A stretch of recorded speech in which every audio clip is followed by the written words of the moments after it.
Here's another story ng aking buhay sa may isang tambay. So, for today's video, bumalik na kami ng TS Cruz kasama ng aking family. Yes, every Thursday po, talagang lagi kami nasa TS Cruz at bumabalik kami doon. There is a reason why. Ay, wow, English yarn.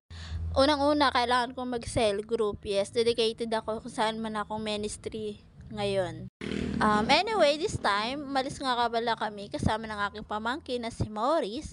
Ayun, sabi ko samahan mo ako, may pupuntahan tayo, bibili tayo ng merienda. Syempre, hindi tatanggi yan. Alam ko pagdating sa pagkain, mabilis yan. But anyway, dahil lang naman gusto niyan honey, kundi lollipop, yan lang lagi hinahanap niya sa akin. Number 1 yung Chucky.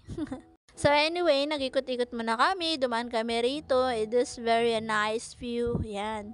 Bago na naman yan, inayos nila. Nakaraan hindi ganyan kaganda. Yan yung hallway na to.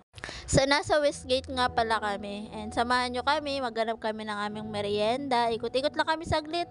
So pinasyal ko man na siya dito sa may mga isdaan. Natutuwa naman siyang tingnan dahil ang lalaki daw. At nag-request pa siya, punta kami sa gitna. Ito yung may design. Then after no, naghanap na naman kami ng kakain o merienda namin. Pero alam nyo ba, ikot kami ng ikot, ang hirap hanapin ng milk tea na to. Ito kasi yung una-una kong hinahanap kasi ito yung gusto ko at namimiss ko na siya.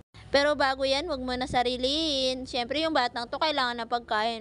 Nagtuturo ng potatoes. Kaya kailangan din ng merienda niyan, hindi lang tayo. So ayun, pagdating namin, bumagsak agad ang batang to, napagod yata sa gala namin. So it's another day na naman. Today is birthday ng aking father. Yes, kaya siya dyan sa video kasi birthday niya ngayon. Gusto ko makita nyo siya. So kinabukasan nga ang aga namin gumising, dali-dali kami umalis. Excited naman tong batang to.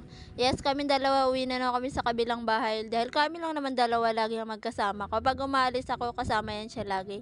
Hindi yan pwede iwan sa bahay dahil magagalit naman yung nanay ko. Pero this time kasama namin yung mami niya kasi aalis kami at babalik na rin kami sa kabilang bahay. So pagdating ko sa bahay, may dumating na parcel. Binuksan ko agad. Syempre excited ako kasi bagong order ko na naman at para may dagdag na naman sa ating paninda. Yes, I have a small business nga pala. Online lang naman at free yung meetup. Pero sana kung mga malapit lang kayo sa amin, libre na lang sana ang meetup. So ayun, hanggang dito na lang. Nakauwi na rin naman ako. Salamat sa panonood. See you again mga katambay.